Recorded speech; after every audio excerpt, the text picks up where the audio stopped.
أعطي الكلمة الآن للسيد يان كوبيش.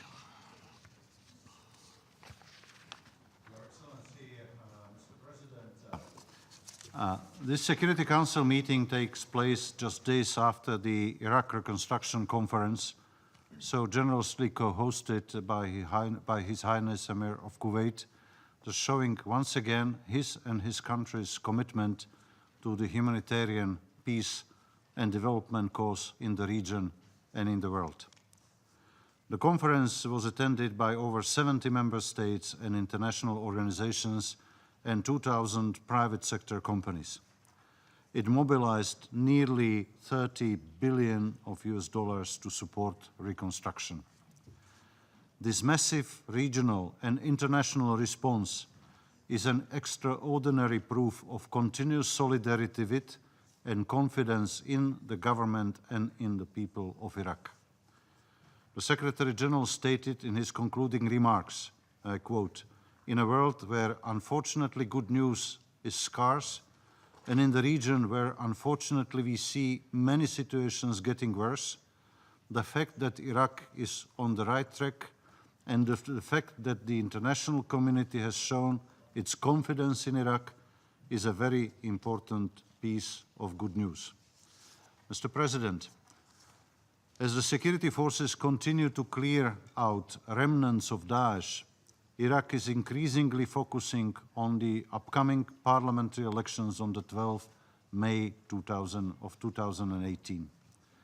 Many of the Iraqi political forces decided to form cross-sectarian, cross-ethnic coalitions across the political spectrum. It is indeed essential that the elections will confirm the vision of Iraqis working together across the sectarian and ethnic divides in pursuing the needed political, economic and social reforms based on the principles of citizenship with equal rights, justice and opportunity for all, and good governance, void of the compromised quota system and corruption. Only a new government based on such approach will guarantee the future of Iraq as a united, democratic, fully sovereign and independent federal state, as a factor of stability, cooperation and prosperity for its people and for the region. Mr. President, the Independent High Electoral Commission has steadily continued its preparations for the parliamentary elections. The Commission has registered 205 political parties and 27 political coalitions are approved to contest the elections. Yet, a number of challenges remain. The voluntary and dignified return of IDPs under conditions of safety and security is an issue critical for the success and credibility of the elections. In the months ahead, the government expects as many as 2 million of the 2.5 million who are still displaced will return home. I am also encouraged by the decision of the government to establish voluntary return committees with humanitarian representatives in each governorate to oversee the return process. Providing a security environment by the Iraqi security forces, which enables voters to exercise their right to vote in safety, free from terror, fear of intimidation, is an overriding concern. Although Daesh's so-called caliphate has been defeated, the terrorist organization and its sleeper cells, including among IDPs, continues to pose a threat.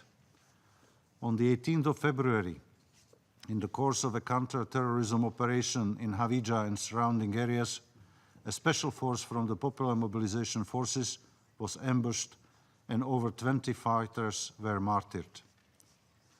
In addition, the new electronic ballot counting system, including the customization and development of the software for results tabulation, continues to be a work in progress and requires accelerated support, including from the United Nations and other international partners, in order to ensure the envisaged enhanced integrity and credibility of the elections.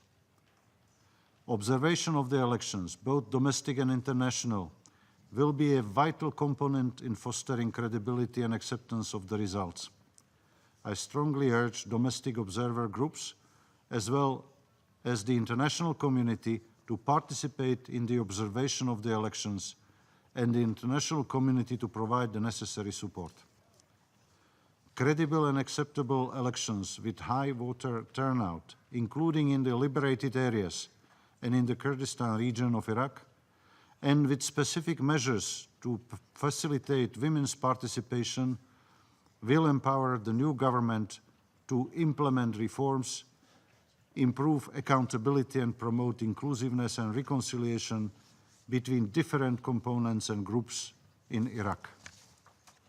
Mr. President, I'm encouraged by the recent positive developments in the relations between Baghdad and Erbil. Prime Minister Abadi these days confirmed that the federal and regional governments are in the final stages of negotiations as regards some concrete areas that would address urgent needs and concerns of the people of the region, starting with payment of salaries and reopening of the airports in Erbil and Sulaymaniyah. Such steps are urgently needed. Mr. President, I commend the Iraqi federal government and the Kurdistan regional government for their concerted efforts and strong coordination towards the implementation of the National Action Plan on Women, Peace and Security. With elections looming, we urge Iraqi senior political leaders to broaden women's political space and appoint them in the leadership positions within political parties, as well as to ensure their meaningful participation in all electoral processes, including participating in negotiations towards the government formation after the national elections. Mr. President, I welcome the government's willingness to work with the United Nations Country Task Force on monitoring and reporting to develop an action plan to address violations committed against children in times of conflict. To this end, Prime Minister Abadi has endorsed the establishment of the National Interministerial Senior Committee for Monitoring and Reporting on Children Affected by the Armed Conflict. Mr. President, UNDP funding Facility for Stabilization has continued to scale up its efforts to stabilize newly liberated areas of Iraq. FFS is now cleared to work in 31 of the more than 40 cities and districts which have been liberated by Iraqi security forces. Since we last reported to the Security Council, 360 projects have either been completed or are under development, bringing the total number of stabilization projects to 1,887. In Mosul alone, nearly 600 stabilization projects are underway.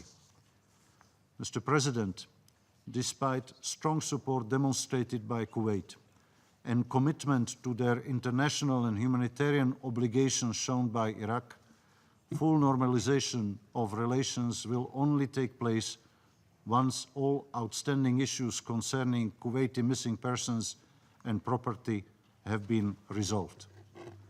The government of Iraq, particularly its Ministry of Defense, are making proactive efforts to reanimate the search for missing Kuwaiti persons. I deeply regret that the last 13 years have not yielded tangible results.